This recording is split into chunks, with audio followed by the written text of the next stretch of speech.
ምንያቱ ልምድ ዘይኮነ ዘናግረና ዘሎስ ጭንቂ ዘናግረና ዘሎ ሓልዮት ዘናግረና ዘሎ ንምንታይ ህዝብና ንሪኦ ኣለና ደቅና ንሪኦም ኣለና ዓድና ንሪኦ ኣለና ሰላም ሲኢና ዓድና ፍቅሪ ሲኢና ዓድና ረሃዋ ሲኢና ዓድና ኣደ ትግራይ ትነብዕላ ንባዓታ ዝሕብሰላ ሲኢና ኣቦ ትግራይ ይሓዝነሎ ንባዓቱ ዝሕብሰሉ ሲኢኑ ካብ ኩሉ ተስፋ ይቆርጸሎ ግን ተስፋ ዘይቆርጽ ኣምላኽ ኣለና ተስፋ ግን ይቆርጽን ግን ንጨናነቕ ግን ንርበሽ እስቲ ክብራንን ክብራትን እዛ ቃል እዚኣስ ኣነ ስኻትኩም ደይ እንደልያ ኣይፈራሕና እንዶ ኣይተጨነቕና እንዶ ዋላ ትንሳኤት ማለ ኽቢርና እውን እኮ ዋላ ድሕነቱ እንዳዘከርና ዋላ ሰላሙ እንዳዘከርና ዋላ ፍቅሩ እንዳዘከርና ዋላ ናሃወርያት ስልጣን ዝሃቦም እንዳዘከርና ግን ንፈርሕ ይገርሙ ፈራሓት ኮይና እስቲ ንዓይን ንዓኻትኩም ኣይዝኻትኩም ኣነለኹኹም እስቲ ይበለና ኣነለኹኹም ዝብል ቃል እስቲ እዚ ቃል እዚ ንኹልህና ሂውና እሞ ኣብዛ ዓለት እዚኣ እውን أنا نقولكم كلنا أملاك ندللنا أنا نقول كتتجنن كد أنا نقول كتتجنن كمن إسي أنا اللي أقول كتتجنن كهزبي أنا اللي أقولكم أنتم تجننكم ولدي مولادكم زحزنكم من أسي بمرأيكم زحزنكم دك تبعتين دك أنستين من أسيكمكم بس يحملنا لكم كتمرعو كتحسيه بتدليو بزيب باخوينات نتوجه بزيب بحد نجر مسأ بزيب باخمزين بحد أفقو ندابلكم تجنن زلهم ولدي ندابلكم تجنن زلهم بيتسب ندابلنا نجنن زلنا خم تجراوت كم هزبي استكويت أملاكنا جزافير أنا نيخلكم استيولنا دك بسم آب وولد ومنفس قدوس هادو أملاك كريستوس تنسى موتان بأبي هايل وسلطان أسروا لسيطان أغازوا لأدام سلام ميزيس كونه في السها وسلام سلام ميزيس كونه في السها وسلام سلام ميزيس كونه في السها وسلام سلامو فقرو رديتو صقو نعدنا نهزبنا نعلم كله قيت أملاخنا እግዚአብሔር ቸርነቱ ሰላም ይላኸልና ዝኸበርኩም ሊቃውንተ ቤተ ክርስቲያን ዝኸበርኩም አቦታት አዴታት ኩልኩም ዓለም ኩሉ ዘለኹም ከምቶም መተዊና ክርስቶስ ተስዩ ክርስቶስ ተላዒልዩ ክርስቶስ መቃብር የለን ክርስቶስ ኣብ ትሕቲ መቃብር የለን ልዕሊ መቃብር ተስዩ ኢልና ዝጀመርናዮ ሕዝቡን قيت أملاخنا እግዚአብሔር ተስዩ በአማን ተስዩ بأمان علم بريئيو بأمان هيوتيو بأمان سلام هيويو بأمان فقري أريئيو بأمان فصم فقرو قابيزنا هيبونا إكزيابير نحزون ننوعلتنا فقري هزم مسزب فقري ولاد مس ولادي ولاد مس ولاد دك مزمور مس ممر ممر مس دك مزمور هزب مس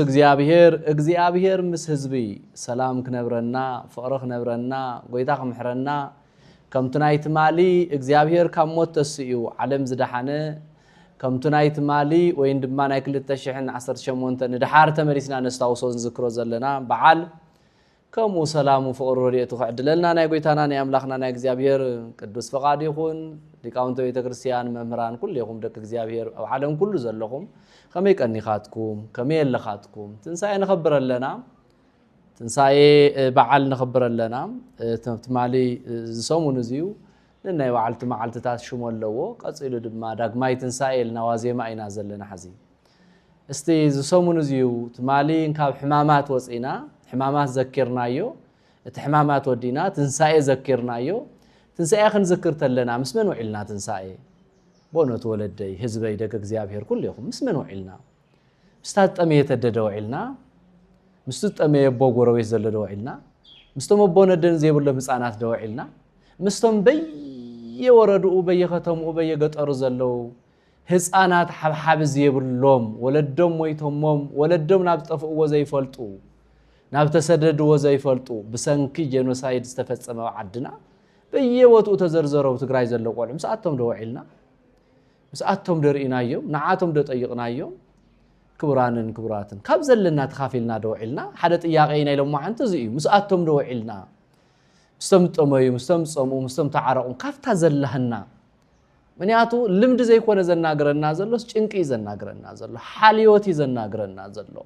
لمنتاي حزبنا نري لنا دقنا نري لنا عدنا نري لنا سلام سينا عدنا فقر سينا عدنا رهواسينا عدنا عدت تግራይ ትነብዕላ ንባዓታ ዝሕብሰላ ሲኢና አቦ ትግራይ ይሐዝነሎ ንባዓቱ ዝሕብሰሉ ሲኢኑ ካው ኩሉ ተስፋ ይቆርጸሎ ግን ተስፋ ዘይቆርጽ አምላኽ አለና ጎይታ እግዚአብሔር አለና ጎይታ ኢየሱስ ካብ መቃብር ዝተሳልና ካብ ሞት ዘውጻና ካብ ፍርሃት ዘጠናኸረና እንካም ጭንቂ ዘረጋግእና ሰላም ንዓኻትኩም ይኹን ዝበለና ጎይታ እግዚአብሔር ኢየሱስ ክርስቶስ እትትማሊ ንዓና ንደቂ ሰባት ኢሉ ኣብ መቃብር ውዒሉ ዝተስእ ጎይታ ኢየሱስ ስለዘለና ተስፋ ግን ይንቆርጽን ግን ንጨናነቕ ግን ንርበሽ ግን ህዝብና መከራ ክሪእተለና ንጭነቕ ጎይታ እግዚአብሔር ሕዘውን በሰላም ምጻ እዮን ህዝብኻ ያኣኽለካ በሎን ህዝብኻ እንዳበልኩ ናብ አምላኸይ እንዳተማሕፀንኩ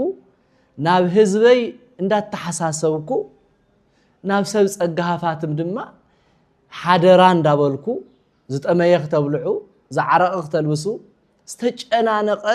ከተረጋጉ መምህራን ሰባክያን ወንጌል በብኸባቢኹም ዘሎ ዝተሸገረ ህዝቢ ኩሉ ዝረኸበን ሰኣነ ነብ ጭንቂ ዘሎሞ ከተረጋጉ እንዳተማሕፀንኩ ጎይታ እግዚአብሔር ንኹልና ማእኸልና ኮይኑ ሰላም ኸበና እንዳለመንኩ ናይ ዕለቱ መልዓል ገርና ዳግማይ ትንሳኤ ዝብል ሽሙን ምንታይ ዳግማይ ትንሳኤ ዝብል ክንሪኢና ዳግማይ ትንሳኤ እንታይ ተገርሉ ታኢልና ኢና ዳግም ነኽብሮ ዘለና ዳግም ዲ ክትስእ ዳግም ዲ ክመውት እንታይ እዚውን ዘርዚርና ክንሪኢና ሞ መልዓሊና ግን ክንርኢ ካብቲ ቅዱስ ቃሉ መልዓል ክንገብር ክብራትን ደቂ እግዚአብሔር ኩልየኹም ሕዝውን እግዚአብሔር ዳግም ትንሳኤ እንኳዕ ዓብጽሓኩም እንኳዕ ዓብጽሓና ናይ ሰላም ጎይታ ኢየሱስ ክርስቶስ ሰላሙ ይሃበና ንሐዋርያ ሰላም ከም ዝበለ ንኹንህና ሰላሙ ያዓድለና ሰላም ድምጽ ይስማዓና ኢየሱስ ክርስቶስ ቅዱስ ፈቃድ ይኹነልና እንዳበልኩ ወእምድህረ ሰሙን መዋኢል እንዝሃለው ካይብ አርዳኢሁ ውስጠ ወቶማስኒ ሃሎ እዚ ቃል እዚዩ ዮሐንስ ወንጌላዊ ዝጽሓፎ ኣብ ዝወዓሎ ውዒሉ ኣብ ዝሓድሮ ሓዲሩ ምስ ጎይታ ኢየሱስ ክርስቶስ ወንጌላዊ ዮሐንስ ዝጽሓፎ ናይ እግዚአብሔር ቅዱስ ቃል እዩ ምዕራፍ 10 ቁጽሪ 26 መልዓል ገርናስቲ ክንነጋገሪና ታይ ዝብል እዚዩ ወእምድህረ ሰሙን ማለት ታይ ማለት እዩ ንዳግም ትንሳኤ ርእስ ትምህርት ኾነና ዝደለና ወእምድህረ ሰሙን መዋኢል ድሕሪ ሰሙን ወይን ደሞ ድሕሪ ሰሙን ምስ ተወደአ ወእምድህረ ሰሙን ምክንያቱ ጎይታ ኢየሱስ ክርስቶስ ተስኢልና እንታብ ነኽብር ሰሙን እንዳመልአና ኢና ዘለና ሓደ ሰሙን እንዳመልአና ኢና ሸሞንተ መዓልት እንዳገበርና ኢና ዘለና ስለዚ ነዚ ወእምድህረ ሰሙን ዝብሎ ዘሎ ዳግም ትንሳኤ እስቲ ትሽሙን ርአዩ ንቀደም ዳግም ትንሳኤ ኢየሱስ ክርስቶስ ንመጨረሻን ንዘለዓለምን ሓደ ግዜ ይሞይቱ ሓደ ግዜውን ይተስዩ ዳግም ሕማም ይብሉ ዳግም ሞት ይብሉ ዳግም ትንሳኤ ይብሉ መጀመሪያ እንትመጽእ እንተሎ ተወሊዱ ምሳና ክወሃድ በመውላዱ ተጠሚቆ ስርዓተ ጥምቀት ከሪአና ናይ ድሕነት እማይ ወመንፈስ ቅዱስ ከመይ ከም ንውለድ ደምሂሩና ተስተገሪፉ ተሰቂሉ ሞይቱ ሓጢያትና ተገሪፉልና መከራና ተሰቂሉልና ሞትና ሞይቱልና ድሕሪ ድማ ትንሳኤና ድማ ተስኢልና ለዚ ከምኡ ምስኡ ተስኢና ምስኡ ከም ንነብር ናይ ዘለዓለም ትንሳኤ ከም ዘለና ሞትናስ ዕረፍት እምበር ሞት ከም ዘይኮነ ድማ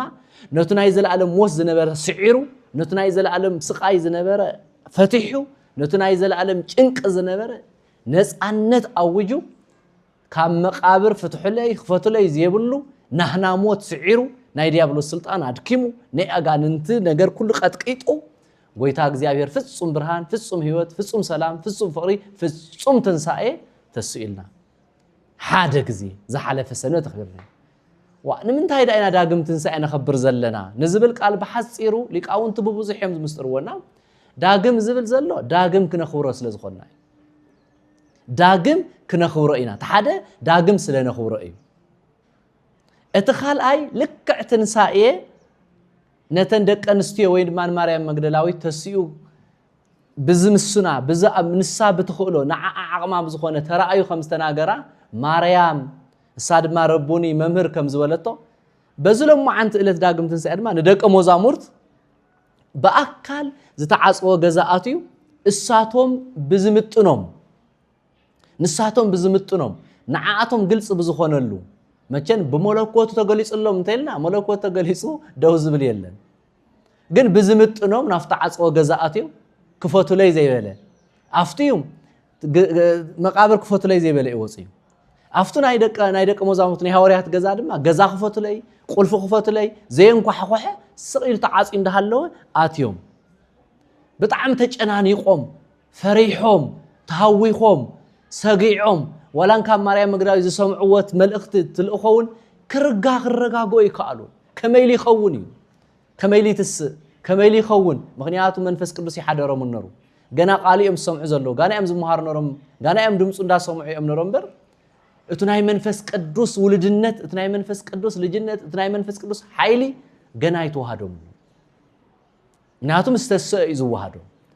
ንሶም ማእኸሎም ምስተረኸበ ድሕሪ ትንሳኤ እዩ መንፈስ ቅዱስ ዝዋሃዶም እና አውዚ ድማ ዝተዓጽኦ ገዛኣት እዩ ሰላም ንዓኻትኩም ይኹን ዝበለሉ መዓልቲ ስለዝኾነ ዳግም ትንሳኤ ዳግም ብርሃን ዳግም ህይወት ዳግም ሰላም ዳግም ናይ ናብ ደቀ መዛሙርት ናብ ዓለም ዝለኣኸሉ ስልጣን ዝሃበሉ ኮይኑ ወእምድህረ ሰሙን መዋኢል እንዘሃለው ካይብ አርዳዩ ውስጠ ወቶማስኒ ሃሎ ምስሌሆሙ እንዘእጽሆት መጻ እግዚ ኢየሱስ ወቆመ ማእከሎም ወይቤሎም ሰላም ለክሙ ሰላም ንዓኻትኩም ይኹን ኢሉ መዓዘ ድሕሪ ሰሙን አበይ ኣብ ተዓጽኦ ገዛ ቶማስ ውን ኣብቲ ግዜ ንሱ ነሩ ምስኣቶም ምክንያቱ ቶማስ ዝኾነ ጥያቄ ስለ ዘለዓለ ምስጢር ስለ ዘለዎ ኢኹም ዝብል ዘሎ አው ተዓጽዮም እንዳሃለው ኣትዩ እንታይ ኢልዎም ሰላም ንዓኻትኩም ይኹን ሰላም ንዓኻትኩም ይኹን ከም ተብ ዮሐንስ ወንጌል ምዕራፍ 14 ዘሎ ኣነ ዝህበኩም ሰላምስ ከምቲ ናይ ዓለም ሰላም ኣይኮነን ተኣነ ሰላም ንዓኻትኩም ይኹን ዝብለኩም ዘለኹ ዝተፈለየ እዩ ኣምላካዊ ቃል እዩ ህያው ዝኾነ ቃል እዩ ፍጹም ሰላም ዝኾነ ቃል እዩ ንጎ ሰላም ተባሂልካ ምሸት ካልእ ዝኸውን ኣይኮነን ናይቲ እውነተኛ ኣምላኽ ዝተሰአ ናይቲ ኢየሱስ ክርስቶስ ናይቲ ክርስቶስ ኢየሱስ ካብ መቃብር ዝተሰአ ቤዛ ዝኾነና ህይወትና ዝመለሰልና ጸልማት ዝቐንጠጠልና እቱ ህያው ዝኾነ ኢየሱስ ክርስቶስ ካብ መቃብር ዝተሰአልና ናቱ ድምጽ ኢኹም ትሰምዑ ዘለኹም ኢሉ ናቱ ድምጽ ኢኹም ትሰምዑ ዘለኹም ስለዚ እቲ ሰላም ከም ታራ ሰላም ከይመስለኩም ሰላሚ አሐድግ ለኩም ወሰላም አዊ እህወኩም አኮ በከመ ይሁብ ዓለም ዘእህወኩም አነ እይደንግጽክሙ ልብኩም ወይ ትፍሩሁ ናት ፈሪሕም የሚያነረው ተጨኒቆም የሚያነረው በእንተ ፍርሃቶም ለአይሁድ ይዝብል በእንተ ፍርሃቶም ለአይሁድ ናይ አይሁድ ድምጽ ጨኒቆም ነሩ ናይ አይሁድ ጭካኔ ፈሪሕም ነሮም ናይ አይሁድ ጭካኔ ተጨኒቆም ዘሐለፈ ሰሙን ኢየሱስ ክርስቶስ ደብዲቦሞ ገሪፎሞ ሰቂሎሞ ቀቲሎሞ ንዓና ድማ በጣጢሶም ክድውሪና እዮም ክቀትሉና እዮም ኢሎም ተጨኒቆም ነሮም ኣይደንግጽ ልብኩም አይዘኹም ኣይትፍርሑ ኣነ ዝበኩም ሰላም ድማ ከምቲ ናይ ዓለም ሰላም ኣይኮነን ሰላም ለክሙ ሰላም ንዓኻትኩም ይኹን ዝብለኩም ዘለኹ ከምቲ ናይ ዓለም ኣይኮነን ሰላም ክህበኩም ኣይትደንግጹ አይዘኹም ኢሉ ጎይታ አምላኽና ኢየሱስ ክርስቶስ ተናጊርዎም ስለዚ ዳግም ትንሳኤ ማለት ብዙሕ ስራሕውን ዳግም ዝስራሐሉ እዩ ካልኣይ ድማ ኣብ ተዓጽኦ ገዛውን ብዘይ ክፈትለይ ብዘይ መግነዝ ፍትሕለይ ከም ዝተሰአ ብዘይ መቃብር ክፈትለይ ከም ዝወፀ ሁሉ ከም ዝተሰአ ሁሉ ገዛ ክፈትለይ ቁልፍ ሰሓብለይ ብዘይ ምባል ሐዋርያት ኣብ ተዓጽዎ በእንተ ፍርሃቶም ለአይሁድ በአይሁድ ፈሪሕም ተጨኒቆም እንዳሃለው ኣብ ተዓጽኦ ገዛ ኣትይዎም እዩ ኣብ ተዓጽኦ ኣትዩ ጎይታ ኢየሱስ ክርስቶስ ውን ከምዚ ኢልዎም እዩ ወመሴበኢት እለ ዘእሁድ ሰንበት እንዘ እጽሆሁት ሃባሃለው አርዳይሁ ጉባአን በእንተ ፍርሃቶም ለአይሁድ ዮሐንስ ወንጌል ምዕራፍ 10 ቁጥር 19 ኣብ ተዓጽኦ ገዛ በእለተ ሰንበት ዳግም ካልኣይ ዳግም ትንሳኤ ሰንበት ኣብ ተዓጽኦ ገዛ ኣትይዎም ለዚ ካልኣይ ድማ ልክዕቱ ትንሳኤ ዝተኸበረ ብምሉ መብራህቲ በሪሁ ማህሌት ተቆይሙ ወተንሳ እግዚአብሔር ተባሂሉ እምቅድመ ዓለም ወእስከ ዓለም ሃሎ እግዚአብሔር ተባሂሉ አመሳለስ ስእለስተንሳ ተባሂሉ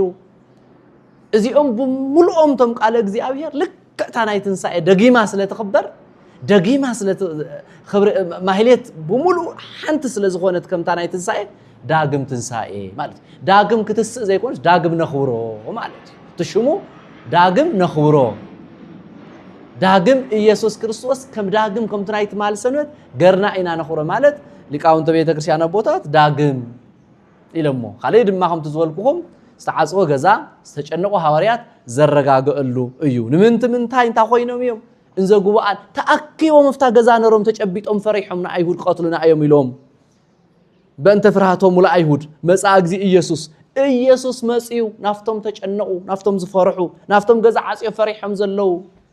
ወቆም ማይከሎም ወይ ቤሎም ሰላም ለኩም ኣብ ተዓጽኦ ገዛ ኣትዮም ማእኸሎም ደው ኢሉ ግልጽ እንተወል ገዛ ይተኸፈተን ግልጽ እንተወል መስኮት ይተኸፈተን ግልጽ እንተበለ ብላዕሊ የለን ኣብ ተዓጽኦ ገዛ ኣትዮም ታይ መንፈስ ሊኢኹምልና አይሁድ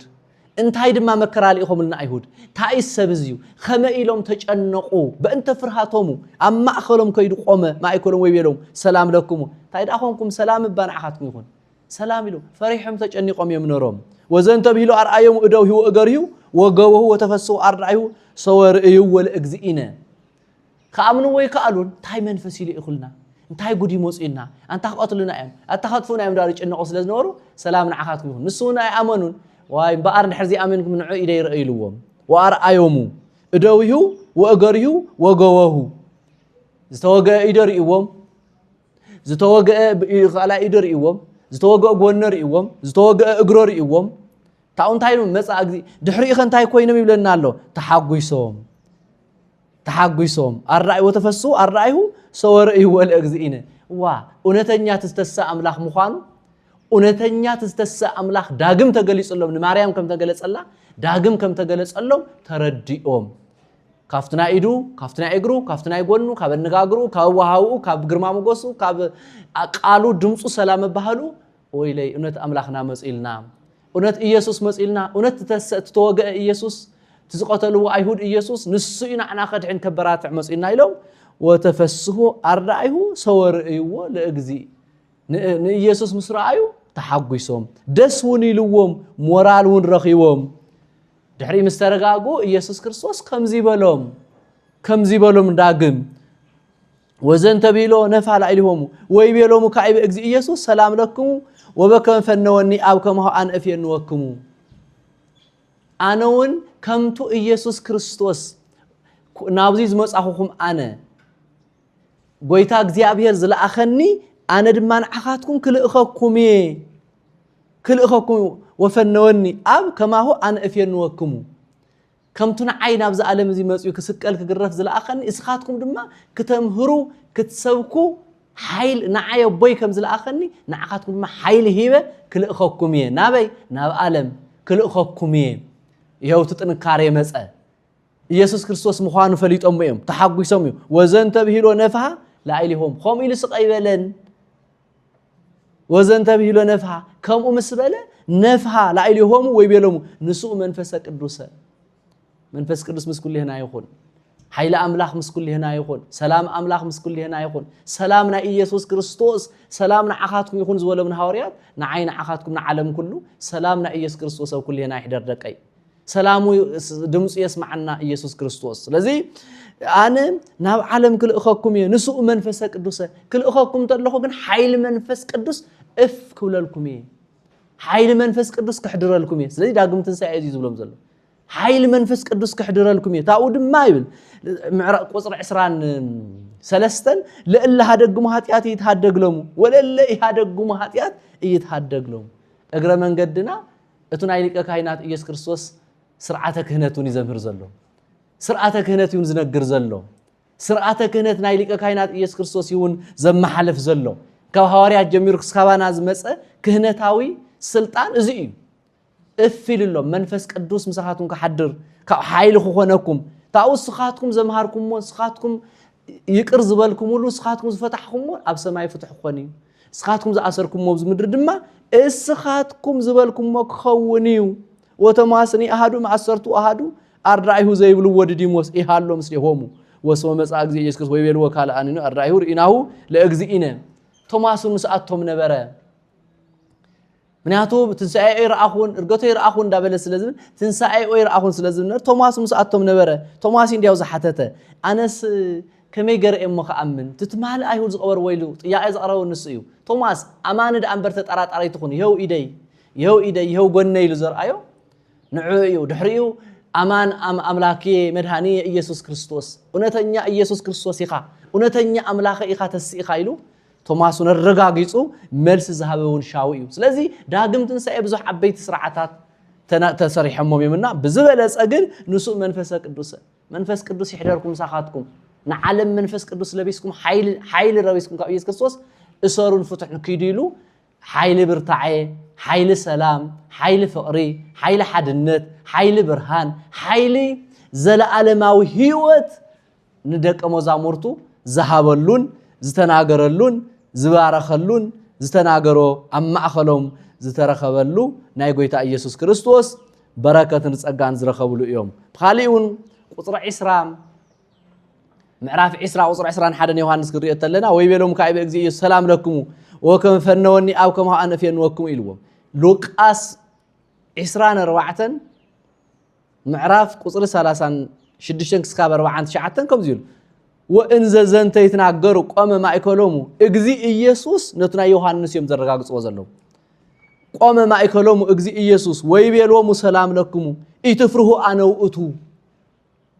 استي كورانن كورات اذا قال زي اسانس خاتكم دين دليا اي فرحنا عنده اي تጨነقنا عنده ولا تنسأت ما لخبيرنا ونكو ولا دحنته እንዳዘከርና ولا سلامو እንዳዘከርنا ولا فقرو እንዳዘከርنا ولا نهوريا سلطان ذهبو እንዳዘከርنا ግን نفرح يقرمو فرحت كوينا ግን هوريات مسفرحو ገና ኃይል መንፈስ ቅዱስ ዘይحደሮም እንዳሃለው مسفرحو اي تفرحوا سلام يبلكم والله اي تفرحوا تايلوم تاو يتفرحوا انا وؤቱ انا كو انا ኢየሱስ كو انا غويتاكم كو انا مرحنتكم ኢየሱስ ክርስቶስ كو انا تمالي بيዛ ዓለም ዝሞትኩ ዝተሳخو انا كو ኢልዎ انا وؤቱ استنعين عخاتكم ايزخاتكم انا لخوكم استيبلنا انا لخوكم زبل قال استي اذ قال زين كلنا هيونامو ابص حلت زي اون انا نيخلكم كلنا املاح እንደለለና انا نيخلك تتጨነቅ ከደ أنا نيخول كاتا تجنّا كمان إسي أنا اللي خول كاتا تجنّا كهزبي أنا اللي خول كماتم تجنّا كم ولدي مولادكم زحزنكم من أسي بمرأيكم زحزنكم دك تبعتين دك أنستين من أسيكمكم بس يحملنا لكم كتمرعو كتحسيه بتدليو بزيب باخوينا نتوجه بزيب بحد نجر مسأ بزيب باخمزين بحد أفقو إندابلكم تجنّا أنزلهم ولدي إندابلكم تجنّا أنزلهم بيتسب إندابلنا نجنّا أنزلنا خم تجراوت كم هزبي استقويت أملاخنا እግዚአብሔር أنا نيخلكم استيبلنا دقي እቱት ማላ أنا نيخلكم زولو من حواريات حزد ما نسلنا دقي نسقويت ኢየሱስ ክርስቶስ ሰለና نسقويت ኢየሱስ ክርስቶስ ከድሕነና እዩ نسقويت ኢየሱስ ክርስቶስ ሰላሙ ከብዛሐልና እዩ نسقويت ኢየሱስ ክርስቶስ ሰላምና ዓኻትኩም ከም ዝበሎ من حواريات نعناውን ሰላምና ኸበና አሜን ንበል ኩሉ ይሄና አሜን ንበሎና أملاخنا ኢየሱስ ክርስቶስ አሜን እንተልና ይኢና አብየት ኢሉ ሰላም ዝበና እንተ አሜንና ይኢና እምነቱ ዝልእኸልና انت تصوعنا يئنا دمصنا سمعنا دق እግዚአብሔር تفوتو እግዚአብሔር تفوتوكم دق እግዚአብሔር ክርስቶስ ኢየሱስ ዝሞተልኩም ክርስቶስ ኢየሱስ ኣብ ቀራንዮ መስቀል ዝወዓለልና ዳግም ትንሳኤ ክነኽብርተለና ዝጠመየ ጎረቤትና ዘሎ ዝጠመየት ጎረቤትና ዘላ ዝተፈናቀለ ህዝብና ዝተጨናነቁ ህፃውንትና አበየወቱ ዘለው ኣብ ጭንቅ ዘለ ህዝብና ታብ ዘለና እንዳተኸፋፈልና እንተ خبيرናዮ እንታይ ማለት እዩ أنا نيخلكم دقي زوصاكم مختكلكم زغودلكم ملالكم أنا وؤتو أي تفرحوا زوخاتكم أنا كوئي بلا كريستوس أنا كوئي تمالن كابتن ساي كاب غدغوار تساخلكم كوئي أنا كوئي موتكم نام مقابر زقبركلكم تنسايكم زغهادكلكم أنا كوئي زوخاتكم يلو زصنعن عمر دق مزامورت حزونا عين عخاتكمن زلنا ጭንቅን ፈርሐን ከረጋገልና ሰላሙ ከብዛሐልና ናይ ጎይታና ናይ አምላኽና ናይ ኢየሱስ ክርስቶስ ቅዱስ ፈቃድ ይኹነልና ወደን ገጽ ወፈሩ ወመሰለሙ ከመ ዘመንፈስ ይርእዩ አይ አሞን ነሮም መንፈስ ዲዩ እንታይ እዩ ተዓጽወ ገዛ ዘአቱ ከመይሊ ተዓጽና እንዳሃለና ዘአቱ ከመይሊ እዩ ከመ ዘመንፈስ ይርእዩ ወመሰለሙ ከመ ዘመንፈስ መንፈስ ዲአቱና ታይ ነገሩ ኢሎም ተጨናኒቆም ነሮም አነ ውእቱ يتفرحوا أنا وؤتو أيزخم يتفرحوا أتاخند يطعم قويتا إيسوس كريستوس أي تفرح أنت بلكا أتاخند يطعم منفس قدوس أنت الأخلكا أتاخند يطعم نا إيسوس كريستوس برهان نافلينا كانت أتو تدنقص نبر كانت ترقاقا تفرح نبر كانت تنكر سين كانر كانت تركب مو بإيسوس كريستوس قدوس فقاد تورس أتاخند يطعم وأمريكا وكوب زحيو عميز كاس دا يركبن ديو هدي كاس دا يركبن خو ما يكون انزل زلو تحابي خاص دا تحالفون دي خاص خونه ነገር خو ما يكون انزل زلو ايزخم انا نيخلكم يتفرحوا يزبلنا زلو ايزخم انا نيخلكم ما اخلكم يزبلنا زلو استنصواعيو استن تامنو استنمحصنو نتو حياون مدحانيت زخوننا ኢየሱስ ክርስቶስ ሞ ዳግም ትንሳኤ خنخبر እንተለና ትስሙ ከም ትዝበልኩኹም በዓሉ ድማ ልክ ከም ትንሳኤ ዝኽበር ሞ وهبناون ልክ ከም ትንሳኤ ተኻፊልና ዝወዓልናዮ ሕዙውን እስቲ ተኻፊልና ተሓጋጊዝና ተረዳዲና ፍጹም እምነት ንጎይታና ኢየሱስ ክርስቶስ አሚንና ሰላም ከምጻልና እዩ يأخلكم كبلنا أيو زنا ممهرت كل أخلنا أيو نازمر هذا من خجبرلنا أيو ناي السلام سنة خجبرلنا أيو زبل فصم إمنت حزنا سألوتنا أنا أملاخنا يخون نسن إحنا نملص وعين قارص قويت أنا مهاون نمسونا يقارص نمو حزون سلامنا عخاتكم كم زولا من هوريا سلامنا عاي سلامنا عخاتكم سلامنا كل هنا سلامنا عدنا سلامنا هزبنا سلامنا كل فترة سلامنا إنساتات سلامنا فترة كله سلام كاب إيسوس كريستوس يمو سلام فقرن مسكول هنا يكون سلام محرتنا نوانا يمصا نعلم كلون محرتن سلام يهبنا قويتانا أملاخنا እግዚአብሔር سلام عخاتكم يكون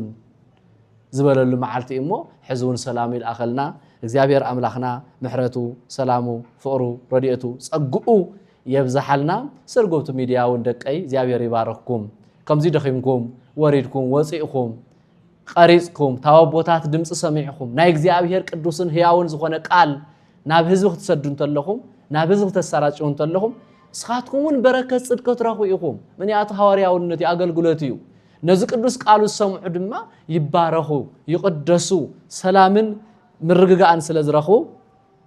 እግዚአብሔር ይባረክኩም እግዚአብሔር ጸጋህም ይብዛሕ ስኻትኩምን ሰላምና ፍቅሪ ይሃበና እግዚአብሔር አማን ተስኢዩ እግዚአብሔር አማን ካብ መቃብር ወጽዩ ናዕናውን ካብ መቃብር ወጽይናዩ ናይ ዘለዓለም ህይወትን ድሕነትን በኢየሱስ ክርስቶስ ረኺብና አይና ሰላምናን ፍቅርናን ምስኩል ህና ንኸኸውን ሰላምና ኢየሱስ ክርስቶስ ኣብ ኩል ህና ንኽነብር ጌታ እግዚአብሔር ብጽዋዕና ድማ ናይ መንግስተ ሰማያት ሰባት ንኽንከውን ናይ እግዚአብሔር ቅዱስ ፈቃድ ይኹን ዓድና ዘሎ መከራ ሁሉ ይቅልለልና ሰላም ዘውዓለውን ሰላም ይሕድረና ዳግም ትንሳኤውን ናይ በረከት ናይ ሰላም ናይ ተሓጓስ ይግበረልና ወስብሃት ለእግዚአብሔር እግዚአብሔር ይባረኩም ሰላም ንዓኻትኩም ይኹን እግዚአብሔር ይባረኩም